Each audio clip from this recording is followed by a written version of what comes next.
বলছেন যে আমরা কামিয়াব সর্ব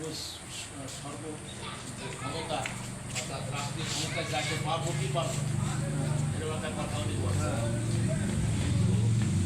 আমাদের কোনো পরাজয় নেই, আমাদের শুধু বিজয় আর বিজয়। পরাজয়ের কোনো প্রশ্ন নাই। সর্বোচ্চ বিজয় লাভ করবে ইমাম মেহেদী।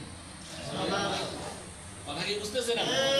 এখন রাষ্ট্রীয় ভাবে যদি ইসলামী আন্দোলনের মাধ্যমে বাংলাদেশ দখল করতে পারে তো শোনায় সোহাগা। আমাদের কোনো পরাজয়ের কোনো সম্ভাবনা নাই।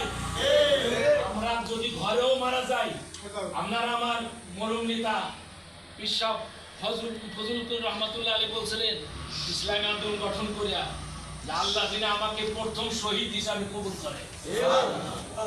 আমরা তো বলেছিলাম যে আফগানিস্তানের ফিলিস্তিনি জিহাদে যাবে সরমুনার হুজুর বুঝি শহীদ হবি, তাই নাকি?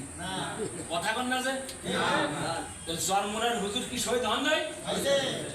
আপনি আর আমি যদি এই ইসলামী আন্দোলন যে আমাদের দিক নির্দেশনা দিচ্ছেন যে আমাদের নিজেদের সৈনিক হইতে হবে, পারিবারিক ভাবে নিজের ব্যক্তিগত ভাবে পারিবারিক ভাবে ইসলামী আন্দোলন মানে হুকুমত আমার পরিবারে লাগবে কি লাগবে না? আমার পরিবার, আমার পাড়া, আমার মহল্লা, আমার ইউনিয়ন, এইভাবে যদি আমরা সহি নিয়েতে ধাপে ধাপে কাজ করে যাই, ঘরে বসেও যদি আপনার আমার মৌত হয় তাহলে আমাদের শহীদের মৃত্যু হবে এর মধ্যে কোনো সন্দেহ। কথা বুঝছেন? এই জন্য আল্লাহ বলেন যে ওয়া আনতুমুল আ'লাউনা ইন কুনতুম মুমিনিন, তোমরাই বিজয় লাভ করবে যদি তোমরা খাঁটি মুমিন হও। আমরা খাঁটি মুমিনেতে রাজি আছি তো? আর এমনি হবে না, ঘরে বসে হবে না। যে আমাদের সামনে একটা কেন্দ্রীয় মানে মিটিং হবে, আমাদের অফিস আলহামদুলিল্লাহ অফিসের মধ্যে আশা করি যে বড় অফিসে হবে।